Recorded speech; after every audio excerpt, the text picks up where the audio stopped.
Shalom, shalom, mes bien-aimés dans le Seigneur. Je vous salue tous au nom de Jésus-Christ de Nazareth. Paix et grâce chez vous, en vous. Et je prie que vous soyez des procurateurs de la paix de Dieu. Que la paix de Dieu soit votre partage. J'espère que vous avez passé une bonne semaine.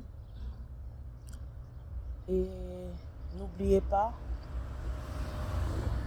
les bontés de l'Éternel ne sont pas à leur terme, mais elles se renouvellent chaque matin. Bien-aimé, j'ai un message à partager avec toi. Et je prie que ce message t'éclaire, te fasse beaucoup de bien.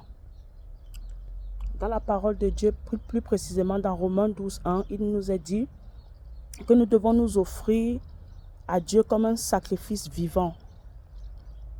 Nous devons offrir nos corps à Dieu comme un sacrifice vivant, ce qui fera de cette action un culte raisonnable.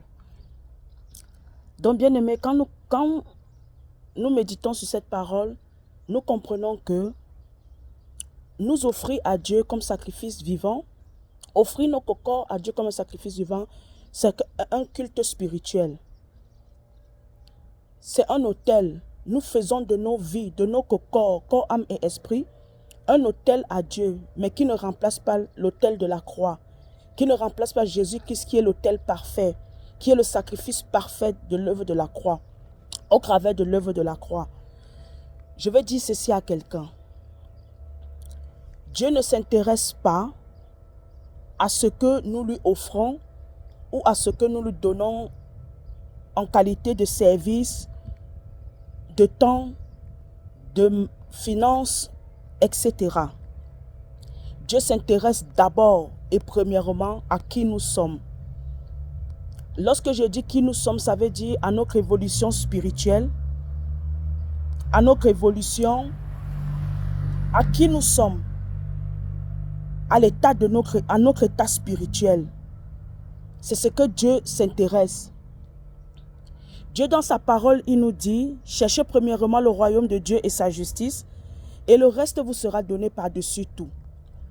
Là, nous voyons que la volonté parfaite de Dieu,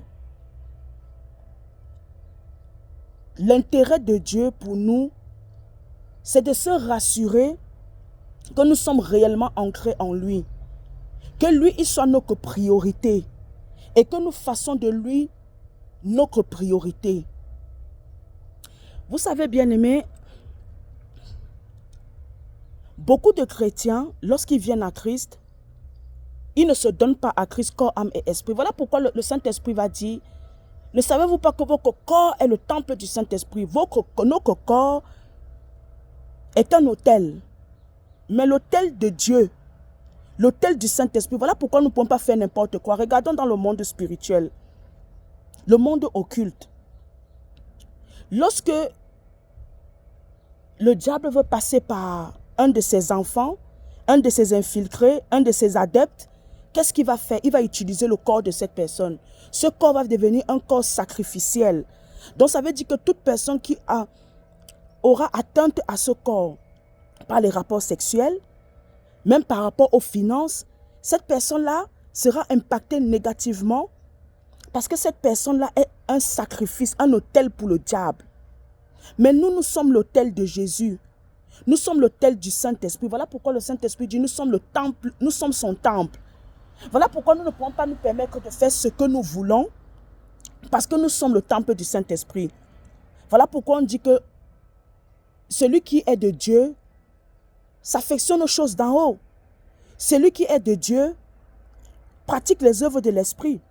Celui qui est du diable s'affectionne aux choses du monde et pratique les œuvres de la chair.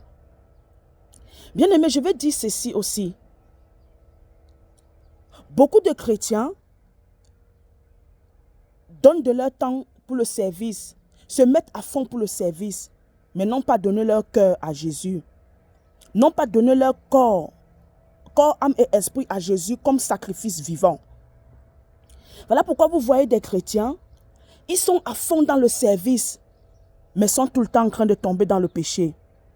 Ces personnes-là ont un style de vie de péché hors pair. Vous allez voir des chrétiens, Ils prient en langue. Ils prophétisent. Mais ils ont une vie de péché extraordinaire. Pourquoi? Parce qu'ils ne se sont pas donnés d'abord à Jésus-Christ comme un sacrifice vivant. Ils n'ont pas donné leur vie à Jésus-Christ. Bien-aimé, Dieu ne s'intéresse pas à nous premièrement parce que nous le servons, par rapport à ce que nous l'offrons, mais par rapport à qui nous sommes, à qui nous devons devenir.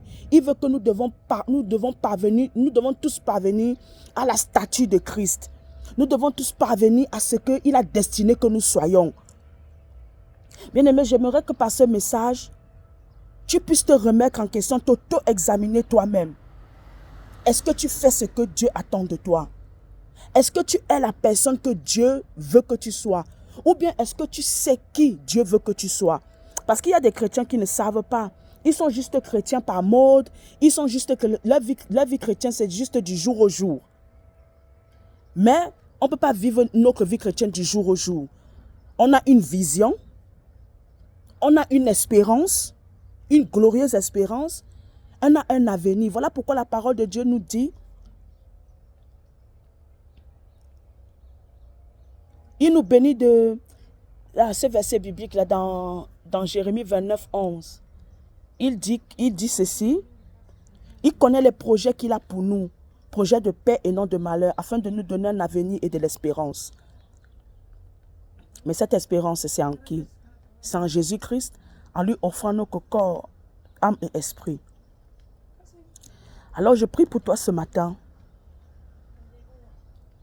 Toi qui sais Dieu, mais tu ne lui as pas donné ta vie.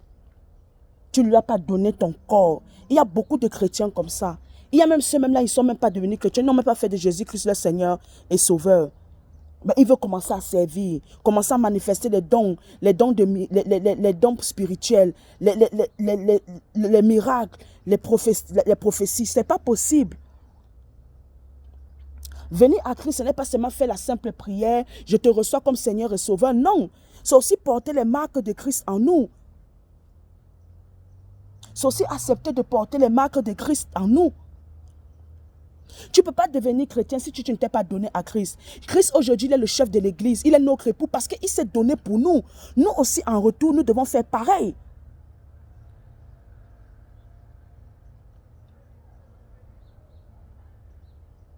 Nous devons nous donner à Jésus-Christ, corps, âme et esprit, comme des sacrifices vivants.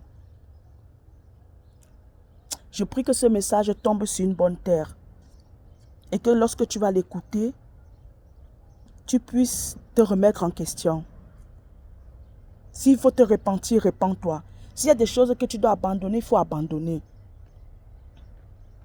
Beaucoup de personnes, nous nous donnons à fond pour le service. Servir Dieu. Mais sans donner notre cœur à Jésus, ce n'est pas possible. Voilà pourquoi la parole de Dieu dit, ce peuple m'honore des lèvres, mais leur cœur en est éloigné. Tu peux lever tes mains comme ça devant le Seigneur, mais ce n'est pas parce que tu l'aimes. C'est parce que tu veux qu'il doit te bénir. C'est parce que tu attends une bénédiction. Beaucoup de gens servent Dieu. Ils ne servent pas Dieu parce qu'ils aiment Dieu. Beaucoup de chrétiens ne portent pas le fardeau de Jésus qui est de gagner les âmes. Beaucoup de personnes servent Dieu parce qu'ils se disent que c'est au travers du service que Dieu va les bénir. Ils servent Dieu pour leur propre intérêt. Ils ne servent pas Dieu pour l'intérêt de Dieu d'abord. Voilà pourquoi il dit chercher premièrement le royaume et la justice. C'est d'abord lui d'abord avant le reste. Et c'est lorsque toi tu l'auras, ces choses-là tu n'auras pas besoin de les chercher. Ils viendront à toi tout seuls. Elles viendront à toi toutes seules. Tu n'auras pas besoin de faire la moindre effort pour avoir ces choses-là. Bien-aimé, je te prie ce matin. Revois ta vie spirituelle. Revois ta marche avec Dieu. Ce choix, personne ne te l'a imposé. Si tu es venu à Christ, c'est parce qu'il y a quelque chose qui t'a fait venir à lui. Si c'est la bénédiction qui t'a fait venir à lui, reviens en arrière. Commence à aimer Dieu pour qui il est. Commence à être avec lui pour qui il est. Cherche à le connaître lui et non ce qu'il peut t'apporter. Que Dieu te bénisse abondamment. Je te souhaite un bon début de week-end et un bon week-end dans la paix et la grâce de Dieu. Que Dieu t'accompagne dans tout ce que tu feras et que le Saint-Esprit soit avec toi. Écoute ce message attentivement et si c'est possible, partage-le à quelqu'un et afin qu'un plus grand nombre soit béni. Que Dieu te bénisse abondamment. Paix et grâce chez toi au nom puissant et glorieux de Jésus-Christ. Bye bye.